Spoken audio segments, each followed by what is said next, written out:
The trap. The warning klaxons screamed through Captain Sarah Chen's shuttle as it spiraled toward the barren surface of Sirian 7. Smoke filled the cockpit while sparks flew from damaged control panels. Her diplomatic mission to establish first contact with the Zephyrian collective had gone catastrophically wrong the moment she entered their space. "Mayday, mayday," Sarah transmitted desperately, fighting to maintain control. "This is Captain Chen of the UES Harmony. I'm going down on Sirian 7. Repeat, diplomatic vessel is crashing." The shuttle struck the rocky ground with bone-jarring force, skidding across jagged stones before finally coming to rest against a massive boulder. Sarah tasted blood in her mouth as she struggled to unbuckle her safety harness. Her left arm hung useless at her side, clearly broken, but she was alive. The silence that followed was eerie. No response to her distress calls, no rescue beacon acknowledgement. She was stranded on an alien world, millions of miles from the nearest human outpost. Sarah activated her emergency supplies and stepped out of the wreckage to assess her situation. Sirian 7 was a desolate wasteland of red rock and purple sky. Ancient ruins dotted the landscape, suggesting this world had once hosted civilization. But now it felt dead, abandoned. Sarah was checking her water supplies when the shadows moved. At first, she thought it was her imagination. The rocky formations seemed to shimmer and shift like mirages. Then the cloaking fields dropped, and her blood turned to ice. Dozens of Zephyrian soldiers materialized from thin air, their insectoid forms gleaming in the alien sunlight. The Zephyrians were tall and angular, their bodies covered in chitinous plates that reflected light like polished metal. Multiple eyes glowed with cold intelligence, and their movements were unnaturally precise. Sarah had studied their species during her diplomatic preparation, but seeing them in person was terrifying. "Human vessel," one of them spoke through a mechanical translator, its voice like grinding gears. "Your species sends such fragile creatures to represent them." "How disappointing." Sarah raised her good hand in what she hoped was a peaceful gesture. "I'm Captain Sarah Chen, representing the United Earth Systems. I came here for diplomatic talks, not conflict." The lead Zephyrian tilted its head, mandibles clicking with what might have been amusement. "Diplomacy. Your kind assumes we desire conversation with lesser beings. We have different plans for you, human." The capture was swift and efficient. Sarah's military training kicked in, but with a broken arm and overwhelming numbers, resistance was futile. The Zephyrians bound her with energy restraints that burned her skin and dragged her toward their transport. During the journey to their facility, Sarah learned the disturbing truth about the Zephyrian collective. They weren't interested in diplomacy or trade. They were collectors, gathering the most dangerous creatures from across the galaxy for their twisted entertainment, and humans had just been added to their catalog. The transport descended into an underground complex that stretched for miles beneath Sirian 7's surface. Massive viewing chambers lined the corridors, each containing different alien species in various states of captivity. Sarah saw beings she'd never imagined, some beautiful, others terrifying, all sharing the same look of desperate hopelessness. "Welcome to the Crucible," the lead Zephyrian announced as they approached their destination. "Here we test the survival capabilities of various species. The strong provide entertainment. The weak provide fertilizer." The arena was massive, carved from living rock, and filled with tiered seating for thousands of spectators. At its center was a circular pit easily 100 meters across, with walls too smooth and tall to climb. Sarah's stomach dropped as she realized what was about to happen. "Today we present a new specimen," the Zephyrian announced to the gathering crowd. "A human, claimed to be intelligent despite their primitive appearance. We shall test this claim against our prized Vortex." Sarah had never heard of Vortex, but the crowd's excited chittering suggested they were something special. The pit's floor opened with a grinding sound, revealing a deeper chamber below. 3 shapes moved in the darkness, and Sarah heard breathing that made her chest vibrate. They threw her into the pit without ceremony. Sarah hit the sandy floor hard, her broken arm screaming with pain. Above her, the opening sealed shut, cutting off most of the light. Emergency lighting strips provided just enough illumination to see her surroundings, and the three massive shapes emerging from the shadows. The Vortex were magnificent and terrifying in equal measure. They moved like a cross between dragons and great cats, their powerful bodies covered in scales that shifted color in the dim light. Each stood over 4 meters tall at the shoulder, with wings folded against their backs and eyes that glowed like amber jewels. Ancient scars covered their hides, telling stories of countless battles in this very arena. The largest approached first, its head easily the size of a small vehicle. Sarah could feel the heat radiating from its body and smell the metallic scent of old blood. Every instinct screamed at her to run, to cower, to beg for mercy. Instead, she did something that shocked the watching Zephyrians into silence. Sarah slowly pushed herself to her knees, cradling her broken arm, and bowed her head. Not in fear, but in respect. Her xenobiology training had taught her that most intelligent species recognize gestures of non-aggression. If these creatures were as smart as they appeared, maybe she could communicate. The lead Vortex stopped dead, tilting its massive head. Steam puffed from its nostrils as it studied this unexpected behavior. The other two had been moving to flank Sarah, but their leader's confusion made them pause. "Easy there," Sarah whispered, keeping her voice low and calm. "I'm not here to fight you. Neither of us chose to be in this place." The Vortex leaned closer, its breath hot against her skin. This close, Sarah could see the intelligence burning in its ancient eyes, but she also saw something else that broke her heart: pain, loneliness, and the faint flicker of hope that had somehow survived decades of captivity. Sarah noticed the fresh wounds covering the creature's flanks, poorly treated cuts that were infected and weeping. Burn marks from energy weapons dotted its hide. The Zephyrians hadn't just captured these magnificent beings for entertainment. They had tortured them to make them more vicious. "They hurt you too, didn't they?" Sarah said softly, genuine sympathy in her voice. "We're all prisoners here." The Vortex eyes widened slightly. It made a sound deep in its throat, not quite a growl, but something softer, almost conversational. Sarah found herself responding instinctively, making a similar low sound that seemed to resonate through her chest. The effect was immediate. All three Vortex straightened, their eyes widening with surprise. The second creature, slightly smaller with darker scales, moved closer with cautious curiosity. The third, broader and more powerful looking, made the same conversational sound. Above them, the Zephyrian crowd grew restless. This wasn't the bloodbath they'd expected. Electronic voices chittered with confusion and growing anger, but Sarah ignored them completely. Her attention was focused on the magnificent beings before her and the growing realization that she might have found allies rather than executioners. Sarah slowly extended her good hand, moving with deliberate care. The lead Vortex watched intently, ready to strike if this was some kind of trick. But when Sarah's fingers gently touched the creature's snout, something remarkable happened. The great beast closed its eyes and leaned into the contact, a sound like a massive cat's purr rumbling from deep within its chest. The crowd above fell silent, stunned by this unprecedented display. Sarah felt tears running down her cheeks as she realized these weren't mindless monsters.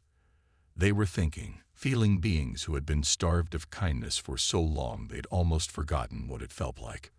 Over the following hours, Sarah began to understand just how intelligent her cellmates really were. When she tore strips from her uniform to clean their wounds, they held perfectly still, understanding she was trying to help.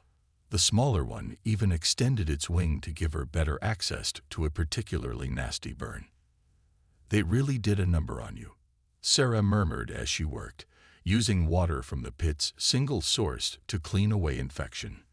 "These wounds are weeks old. They just left you to suffer." The largest Vortex, whom Sarah had begun thinking of as Kronos, due to his obvious leadership and ancient bearing, made a sound that definitely wasn't directed at her. His eyes burned with hatred when he looked toward the arena above, and Sarah could feel his rage like heat from a furnace. But the real breakthrough came when Sarah started drawing in the sand that covered parts of the pit floor. She sketched simple pictures: a stick figure representing herself, 3 dragon shapes for her companions, and various symbols she'd seen throughout the Zephyrian complex. Cronus watched intently, then did something that made Sarah's heart race. The great creature extended one claw and began making deliberate marks in the sand beside her drawings. Not random scratches, but purposeful symbols that clearly meant something. "You can write," Sarah breathed in amazement. "You have language." What followed was the most incredible conversation of Sarah's life. Through pictures, gestures, and symbols scratched in the sand, the Vortex began to tell their story. It was a tale that filled Sarah with burning rage and determination. The Vortex had once been a proud spacefaring species, soaring between stars and ships designed like massive versions of themselves. They had been explorers and artists, creating beautiful crystal cities on dozens of worlds. Their society was built on honor, family bonds, and the freedom of flight. Then the Zephyrians came. The invasion was swift and brutal. The Vortex ships, built for beauty rather than war, were no match for Zephyrian weapons. Those who weren't killed outright were captured and enslaved.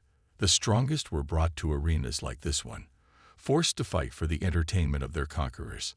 The smaller Vortex, whom Sarah named Zara for her fierce spirit, scratched symbols showing ships burning, her elegant clawwork depicting the fall of her civilization with heartbreaking detail. The third, Thane, added marks showing Vortex in chains being separated from their families. "How long?" Sarah asked, pointing to symbols that might represent time. Cronus's response made her heart sink. If she was reading correctly, the Vortex had been slaves for over 2 centuries. Generations had lived and died in captivity, their culture slowly being erased by Zephyrian cruelty. But there was something else in their crude writing: hope. When Sarah had first shown them kindness, something long buried had awakened in these magnificent beings. They began to remember what it felt like to trust, to hope for something better than endless fighting and pain. Sarah noticed the Zephyrian guards' increasing agitation as they observed this unprecedented situation. Some descended partway into the pit to record everything, their glowing eyes studying this strange development. They were probably reporting to superiors about this anomaly in their perfect system. "Let them watch," Sarah said to her companions as she worked on cleaning another infected wound. "They think they understand us, but they don't have a clue." Sarah had been studying the pit too, noting every detail, every weakness. The walls were smooth metal, but there were ventilation grates, power conduits, and access panels. The Zephyrians had built this prison to contain mindless beasts, not intelligent beings working together. On her 3rd day in the pit, as she sat surrounded by her unlikely friends, Sarah made a promise that would change everything. "We're getting out of here," she said firmly, pointing upward toward the arena and the freedom beyond. "All of us. I don't care how long it takes or what we have to do. Nobody deserves to live like this." Cronus studied Sarah's face for a long moment, those ancient amber eyes seeming to look straight into her soul. Then the great creature made a sound deep in his throat, not quite a roar, but something that sounded remarkably like agreement. Zara and Thane added their voices, and for the first time in over 2 centuries, the sound of hope echoed through the Zephyrian arena. Above them, the guards scrambled to make sense of what they were hearing, but they would never understand the bond that had formed in the depths of their prison. A bond between species that would soon bring their entire empire to its knees. Sarah smiled grimly as she began sketching escape plans in the sand. The Zephyrians had made a critical error in their calculations. They had assumed humans were just another primitive species to be cataloged and displayed. They had no idea they were looking at the most dangerous predator in the galaxy, one that hunted not with claws or fangs, but with intelligence, compassion, and an unbreakable will to protect those they considered family. The beast was indeed in the cage, but it wasn't what the Zephyrians expected. The revolution. The morning of the fourth day brought unexpected visitors to their pit. Sarah woke to the sound of mechanical humming and electronic beeping echoing from above. Through the dim lighting, she could see platforms descending from the arena ceiling, carrying a team of Zephyrian scientists and their sophisticated equipment. "Well, this is new," Sarah muttered, sitting up slowly. Cronus, Zara, and Thane were already alert, their amber eyes tracking every movement above. The great leader positioned himself protectively in front of Sarah, a low growl rumbling in his massive chest. The lead scientist, distinguished by more elaborate biomechanical implants and neural interfaces, spoke into a recording device as his platform touched down. Day 4 of unprecedented behavioral observation. Subject displays remarkable bonding patterns with class alpha predators. Proceeding with direct neural analysis to understand this anomaly. Sarah had to admire their confidence, even though it was about to become their fatal mistake. The Zephyrians had ruled the galaxy for millennia through superior technology and ruthless efficiency. They had never encountered anything they couldn't understand, catalog, and control. That arrogance was about to become their downfall. "Stay ready," Sarah whispered to her companions in the simple gestural language they had developed. "When I move, you move. Remember what we practiced." The scientists approached with typical Zephyrian arrogance, their energy shields crackling around them like protective bubbles. They carried advanced scanning devices that hummed and clicked, taking readings of everything in the pit. The lead scientist seemed particularly fascinated by the communication symbols Sarah and the Vortex had created in the sand. "Fascinating," the scientist muttered, his translator converting electronic speech into words Sarah could understand. "The primitive has established rudimentary communication protocols with the specimens. This could revolutionize our understanding of cross-species behavioral modification." Sarah almost laughed. Behavioral modification. These fools thought she had become some kind of animal trainer, performing tricks for their amusement. They had no idea they were looking at a tactical alliance between 4 of the most dangerous beings in their facility. The scientist gestured to his assistants, who began setting up more equipment. "Deploy the neural interface array. I want to understand how this human's primitive cortex processes fear responses. The specimen should have been eliminated within moments of contact." That's when Sarah noticed the crucial flaw in their approach. The energy shields were designed to protect against the Vortex claws and breath weapons, but they were focused primarily downward, protecting against attacks from below.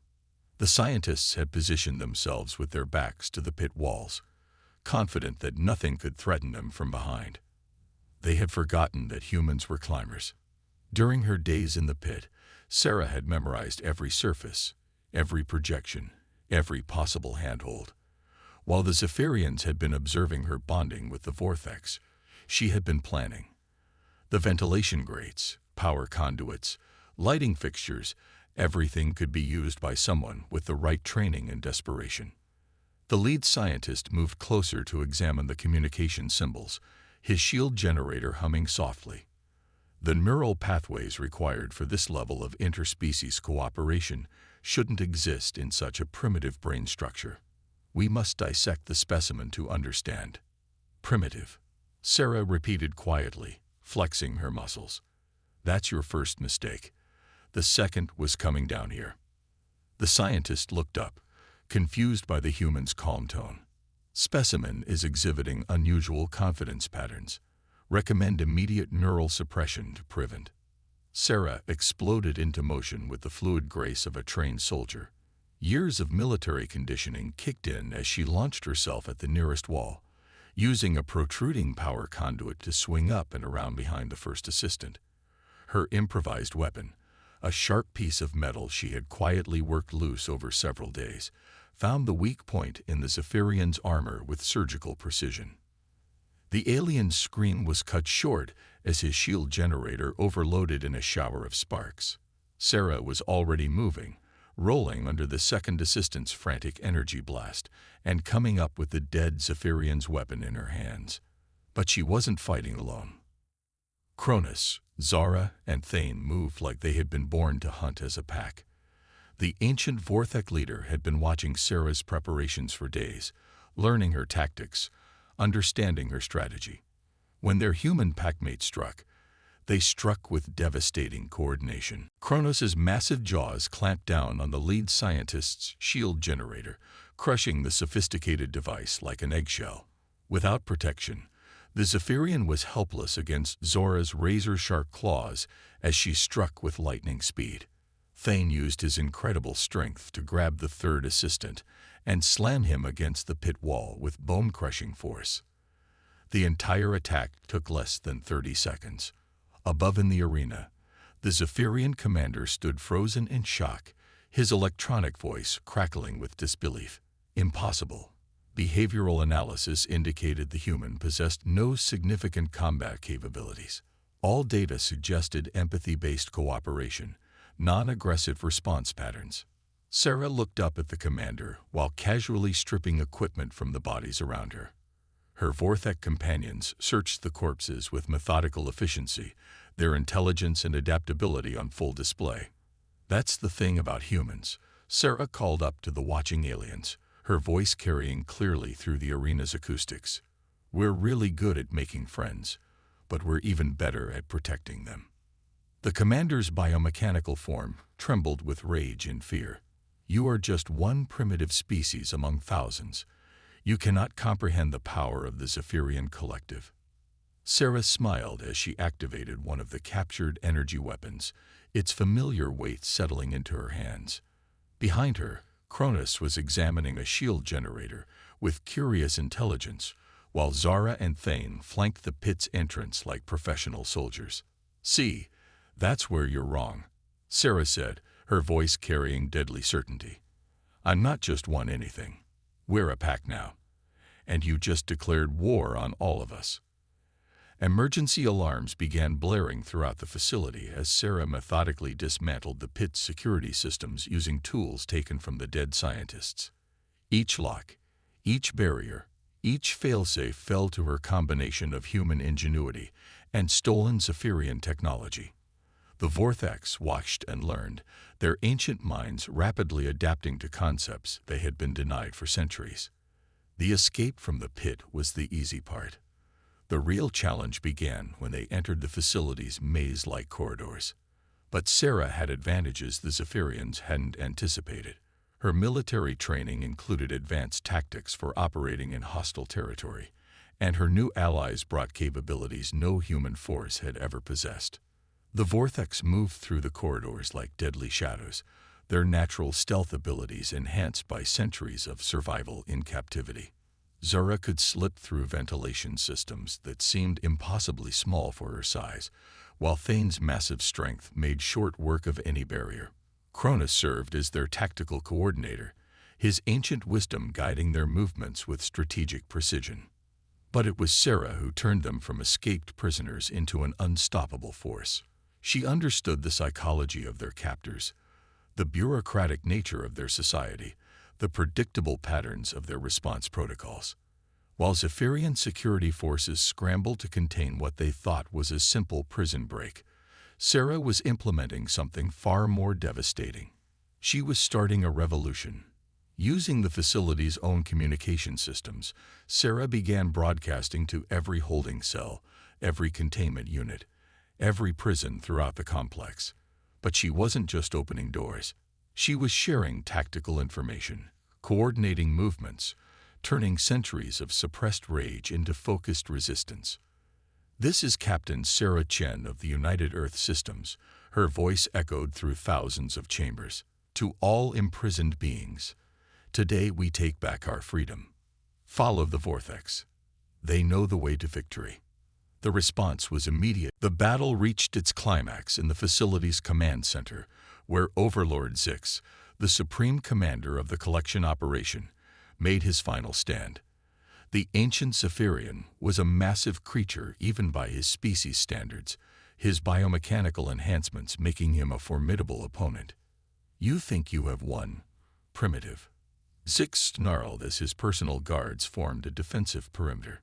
"This facility is just one of thousands. The collective spans 10,000 worlds. Your pathetic uprising changes nothing. Sarah stepped forward, flanked by her Vortex family, and backed by dozens of liberated species. You're right about one thing. This is just the beginning. She activated the facility's long-range communication array, the same system the Zephyrians used to coordinate their collection operations. But instead of sending reports to their superiors, Sarah transmitted something that would change the balance of power in the galaxy forever. This is Captain Sarah Chen, broadcasting on all frequencies to any human vessels within range. I have discovered a massive slave operation on Sirian 7. Request immediate assistance for liberation operations. Also transmitting on Vortex frequencies to any surviving fleets. Your people live. Your strength is needed for vengeance. The response came faster than anyone expected. Human ships, Vortex vessels that had hidden in the galaxy's dark corners for centuries, and fleets from dozens of other species that had suffered under Zephyrian oppression. They came not as separate forces, but as a unified armada answering the call of someone who had proven that different species could fight as one. The space battle above Sirian 7 was brief but decisive. The Zephyrian fleet, accustomed to overwhelming individual worlds, found themselves facing a coordinated multi-species assault unlike anything in galactic history. Human tactical precision, combined with Vortex fury and the unique capabilities of dozens of other races, created a force that the collective's rigid command structure couldn't adapt to fast enough. Overlord Zix watched his empire crumble through the command center's viewports, his electronic voice filled with incomprehension. How? How did one primitive human accomplish what entire civilizations could not? Sarah looked at Cronus, Zara, and Thane, then at the diverse group of beings that had followed them to freedom. Because you never understood what makes someone truly dangerous. It's not claws or fangs or superior technology. It's the willingness to sacrifice everything for those you consider family. The liberation of Sirian 7 was just the beginning. In the months that followed, the alliance between humans and Vortex became the foundation for something unprecedented in galactic history. A true cooperative civilization that valued all sentient life. The Zephyrian collective, built on oppression and fear, crumbled as world after world joined the new alliance.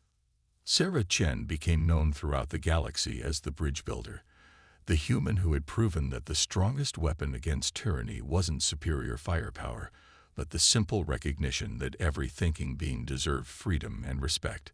The Vortex, freed from centuries of slavery, brought their ancient wisdom and incredible capabilities to the Alliance, becoming humanity's closest partners in exploring the galaxy. But for Sarah, the greatest victory wasn't the fall of an empire or the birth of a new galactic order. It was the sound of Kronos' laughter, rich and deep and free, echoing through the bridge of their flagship as they set course for the next world that needed liberation. The beast had indeed been in the cage, but it had never been about physical strength or savage instincts. The true beast was the indomitable human spirit that refused to accept that any thinking being should live in captivity. And once unleashed, that beast had proven unstoppable. The galaxy would never be the same.